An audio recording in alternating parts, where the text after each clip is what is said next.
Ռուսաստանի նախագահի մամուլի խոսնակ Պեսկովն ասել է. «Մենք իրավունք ենք վերապահում Երևանի հետ քննարկել նրանց ընտրությունների հետ կապված ծրագրերը»։ Ռուսաստանի նախագահի մամուլի քարտուղարը նաև նշել է, որ Ռուսաստանը եւ Հայաստանը մտերիմ երկրներ են եւ Մոսկվան մեծ հետաքրքրություն է ցուցաբերում Հայաստանի ղեկավարության կողմնորոշիչների նկատմամբ։ Փաստացի Մոսկվան հանկարծ հիշեց, որ Հայաստանը մտերիմ երկիր է, այնքան մտերիմ, որ հիմա արդեն իրեն իրավունք է վերապահում քննարկել նույնիսկ Հայաստանի առաջիկա ընտրությունները։ Թվում է ամեն ինչ շատ տրամաբանական է ու պարզ, եթե մտերիմ ես, ուրեմն պետք է հետաքրքրվես։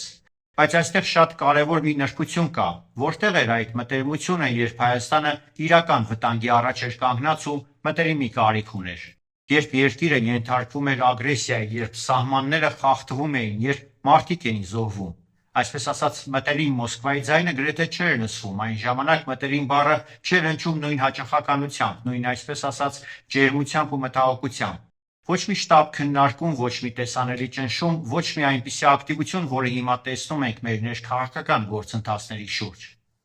Այս հակադրությունը պատահական չէ, այն շատ հստակ տրամաբանություն ունի։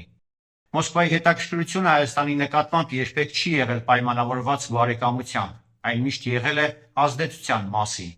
Եվ հենց այդ ազդեցությունն է, որ այսօր ըստ երևույթին նվազում է։ Երբ ազդեցությունը կայուն է, երբ լծակները աշխատում են, կարիք չկա բարձրաձայնելու, այսպես ասած, մտերմության մասին։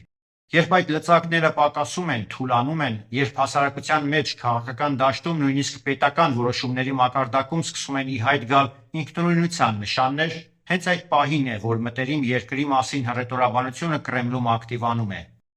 Այսօր Մոսկվայի հայտարարությունները Երևանի ընտրությունների մասին ավելի շատ հիշեցնում են ոչ թե բարեկամի հոգատարություն, այլ վերահսկողությունն ու ազդեցությունը վերականգնելու փորձ։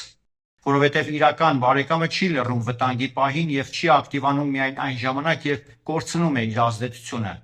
Սա պետք է շատ հստակ հասկանալ, այստեղ հարցը ոչ թե անձերն են, ոչ թե կոնկրետ իշխանությունը, այլ պետության ինքնիշխանությունը։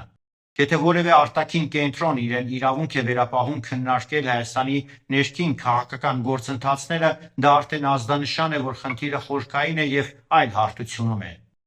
Եվ վերջում ամենակարևոր եզրակացությունը. Մոսկվայի հետաքրքրությունը Հայաստանի նկատմամբ աճում է ոչ թե այն ժամանակ, երբ Հայաստանին դժվար է,